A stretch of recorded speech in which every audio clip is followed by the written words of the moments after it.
Well, let's move over to the Republicans. Joining me now from Cleveland, Hugh Hewitt, host of the Hugh Hewitt Show on the Salem Radio Network and an MSNBC political analyst. Good to see you, Hugh. What are you looking for this week?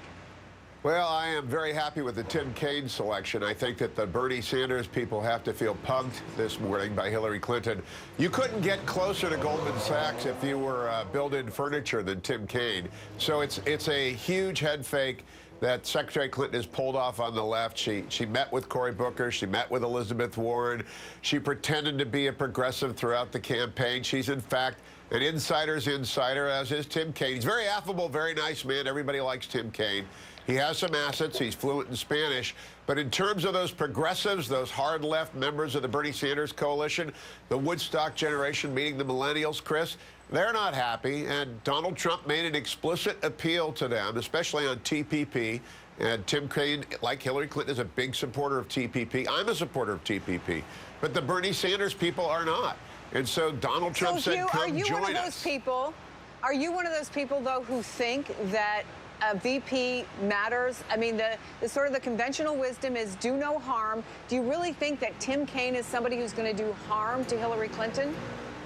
Mike Pence did a lot of good for Donald Trump, an enormous amount of good. As we saw here in Cleveland, the wonderful, with the exception of the Cruz speech, a wonderful sense of, okay, Trump's our guy. His line on the Supreme Court got the biggest applause line in the room all week long. And it was the Baja 500 convention, don't get me wrong. At times it felt like, you know, Yosemite Sam was driving, but Priebus and Sean Spicer and others would get it back on the road. So we ended up having a fine time. Trump had a great speech. The kids were 4 for 4. At the end of the week, they're unified with Pence adding. Tim Kaine doesn't do that for her because the wing of the party she needed to satisfy with her vice president, the way that Trump had to reassure conservatives, as he did with Mike Pence, she needed to reassure progressives that she wasn't faking it. And she has an inauthenticity problem. Nobody believes her. She has this huge, long record of not only failure in Egypt and Libya and Syria with a Russian reset button, but of lying repeatedly to Congress and now to her Democratic wing. So, Chris, I come out of Ohio happy. In fact, like you, I'm a Buckeye.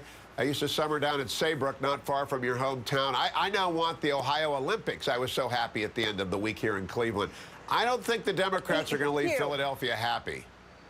I just wonder if obviously you're putting a positive spin on this, but don't you think that what Ted Cruz pointed to, what frankly the first two appearances between Donald Trump and Mike Pence pointed to was an essential disorganization within a campaign, an inability to get their act together by a guy whose one of his central selling points is that he is organized, that he does have his act together? Do you really think that I'm not talking about the Republican voter who was in that audience, who cheered him on, and everybody thought Ivanka did an amazing job, but for the swing voter out there, they watched that campaign and thought, oh yeah, they have their act together there, and this is somebody I can get behind? Oh, Chris, absolutely. I think he reassured people like me, who are traditional party people, conservatives, people who care about the Supreme Court, the American military. He got us back happy and generally accepting of his, and I'm not an anti-free trade guy in the way that Donald Trump is, but nevertheless, I'm okay with the ticket. And he reached out to the unemployed union worker in Warren, Ohio, my hometown. He reached out to southern Pennsylvania, to the coal country in Pennsylvania.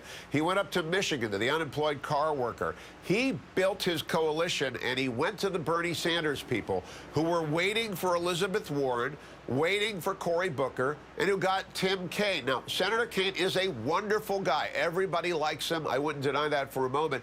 But he is corporate. And I was reading the Washington Post story this morning.